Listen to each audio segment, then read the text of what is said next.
पारंपरिक संगीत में माहौल रहा आपके लिए और फिर उसमें अपनी खुद की जगह बनाना, वो संगीत तैयार करना जो पारंपरिक भी हो और उसमें नयापन भी आए।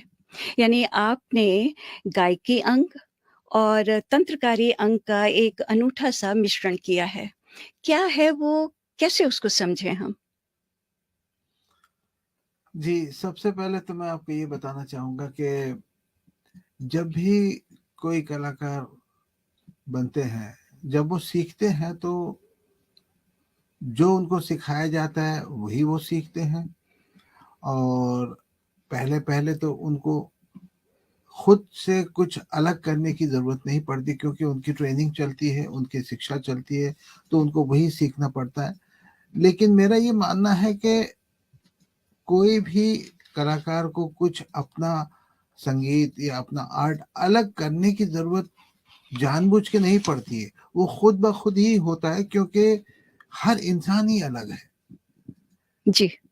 तो इसी तरह से जब मुझे तालीम मिली, अपनी ट्रेनिंग मिली अपने घराने की, मेरे वालिद से और उसके अलावा भी देखिए ट्रेनिंग 2 तरह से होती है। एक तो जो आप गुरु के सामने बैठ के सीखते हैं और दूसरी ट्रेनिंग ये है कि जो आप सुन के सीखते हैं अपने मास्टर्स, अपने जो आपके सीनियर मास्टर्स होते हैं उस वक़्त के।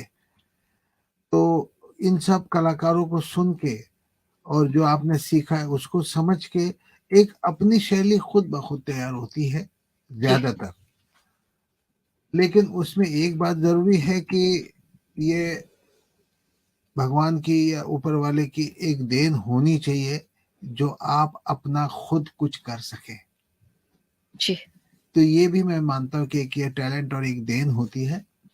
तो इसी तरह से ये हुआ जैसे कि मैंने आपको बताया कि जब मैंने सीखा, समझा, उसको बजाया तो अपने आप मुझे जो-जो लगा, तो उसमें मैंने अपने हिसाब से इसको अ, करने की कोशिश की। जैसे कि मुझे आपने जैसे 2 चीज़ें कही गायकी और तंत्रकारी। जी।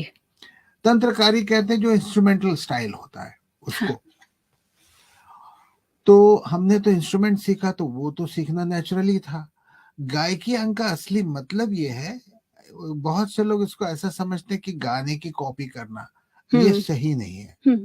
गायकी अंग का मकसद होता है कि जो गाने से जो असर होता है आपको, हाँ। उसी तरह से इंस्ट्रूमेंट बजाने से भी उतना ही असर हो, उतनी ही बात पहुँचे तो उसको गायकी अंग कहते हैं। जी। तो चूँकि मैंने इंस्ट्रूमेंट सीखा तो तंत्रकारी भी थी और मैंने सोचा कि जब गायकी अंग के बिना ये पूरा नहीं होता तो मैंने इस चीज़ दोनों चीज़ों को साथ में लाने की कोशिश की है। अच्छा।